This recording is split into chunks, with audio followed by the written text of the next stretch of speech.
Every major military on Earth is currently spending billions on weapons that will be strategically useless within a decade. Not because those weapons are poorly designed, because a category of weapon is entering operational deployment right now that changes the cost structure, the speed, and the reach of military force so fundamentally that everything built around the old assumptions becomes not inferior, obsolete. Obsolete the way cavalry became obsolete when the machine gun arrived. Obsolete the way battleships became obsolete when carrier aviation arrived. Not a better version of the same thing, a different thing entirely. And unlike most military revolutions, this one isn't happening in secret. The programs are funded, the test results are published, the deployment timelines are in the public budget documents of the United States, China, and Russia. What isn't public is the full picture of what happens when these capabilities arrive together, and what it means for every military that doesn't have them. That's what this is. Let's get into it. Before we do, one thing worth stating clearly. Everything in this breakdown is sourced from public documents, defense budget submissions, published test results, military doctrine papers, congressional testimony. None of it is speculation. All of it is already in motion. The weapon category isn't one thing, it's three.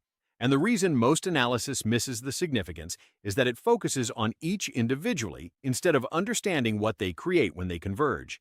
The first is directed energy, lasers and high-powered microwave systems that deliver destructive effect at the speed of light. Not the speed of a missile, not the speed of a bullet, the speed of light. The United States Navy's laser weapon system has been operational on surface ships since 2014. Its successor systems are now being tested at power levels that can engage not just drones and small boats, but aircraft and incoming missiles. The cost per shot is between $1 and $10, a single dollar to destroy a target. Compare that to the Patriot Interceptor at $4 million per shot, the AMRAAM air-to-air missile at $1.8 million, the Tomahawk cruise missile at $2 million. The economics of directed energy don't just change the cost of engagement, they eliminate the magazine problem. Every conventional weapon system runs out of ammunition. A ship carries a finite number of missiles. A battery carries a finite number of interceptors. The swarm tactic, saturate the defenses until they're empty, then send the real threat, works because of this physical limitation. A directed energy weapon powered by a ship's reactor doesn't run out. It fires as long as the power system runs. The entire strategic logic of swarm attacks, the most significant threat development of the last decade, stops working against a system that can engage the 100th target as easily as the first. Stay with me, because the second capability is what makes the directed energy revolution matter beyond defense.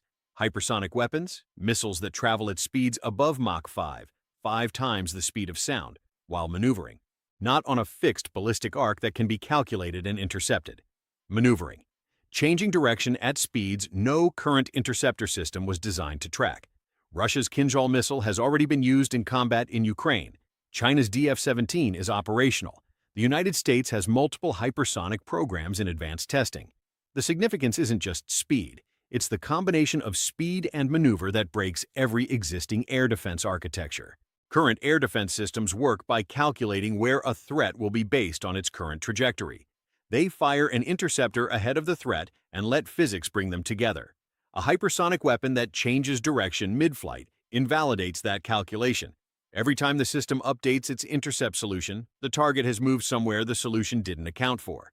The air defense networks that took decades to build, Patriot, S-400, Aegis, were designed around an assumption of calculable trajectories.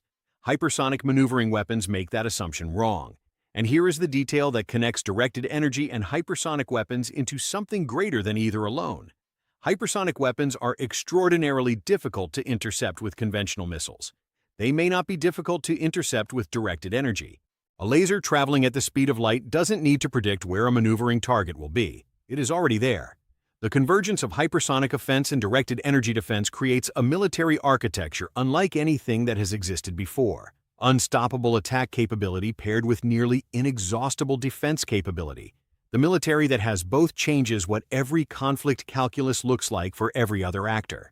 Stay with me, because the third capability is the one happening most quietly and with the most profound long-term implications.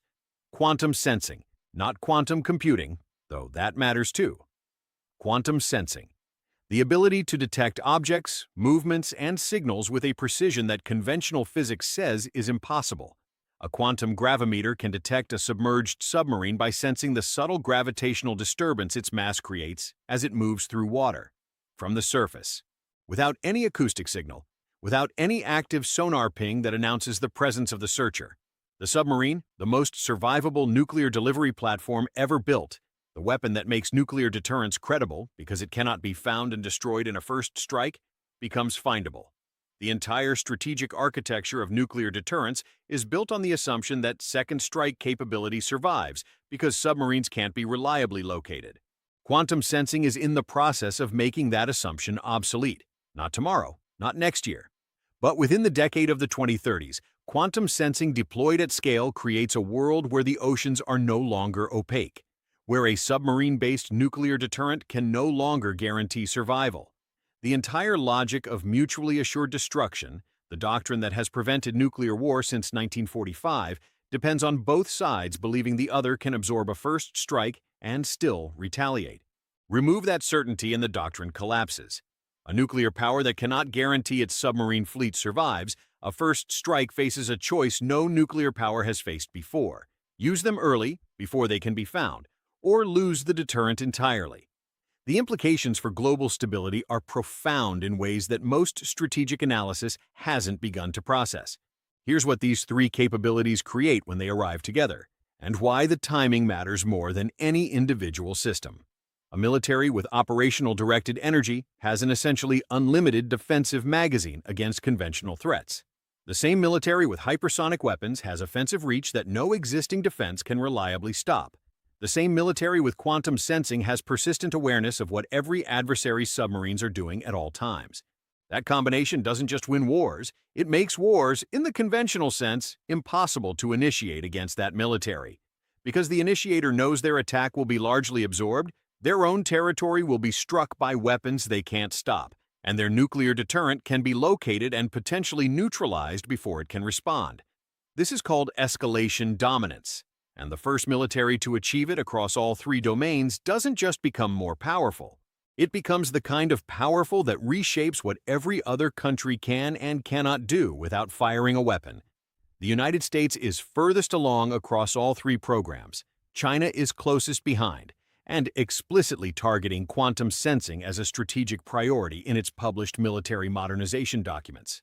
Russia has hypersonic capability, but is falling behind on directed energy and quantum sensing due to its economic constraints from Ukraine. The window between now and approximately 2035 is the period in which this convergence happens. What you are watching in defense budgets right now, the arguments about spending levels, about which programs get funded, about which allies get which technology, isn't bureaucratic noise. It is the competition to determine who arrives at that convergence first. Every dollar, every program, every technology transfer decision, all of it is positioning for a transition that most of the public doesn't know is happening. The countries that arrive at that convergence first don't win the next war. They may make the next war, at least against themselves, structurally impossible. And the countries that don't arrive there find themselves in a position that has no historical precedent. Possessing weapons that are tactically functional but strategically irrelevant, capable of fighting, unable to change outcomes. This is not a theoretical condition. It is what happened to every military that showed up to a changed battlefield with the previous generation's tools. The Polish cavalry in 1939 was brave, trained, committed, irrelevant against armor. The battleship fleets of 1941 were expensive, powerful, the product of decades of investment, irrelevant once carrier aviation established dominance. The conventional armies of 2035 will not be cowardly or poorly trained. They will be irrelevant against a military that has directed energy, hypersonic reach, and quantum awareness operating together. The difference is that this time, the transition is visible in advance. The programs are public. The timelines are public. The question is whether the people making decisions about what to build and what to buy are paying attention. The armies being built today, the tanks, the fighters, the conventional missile arsenals, are not being built for the wrong reasons. They are being built for the wrong decade. The transition is already in progress. The window to understand it before it defines the next generation of global power is not a distant future problem. It's a now problem, dressed up as a later one.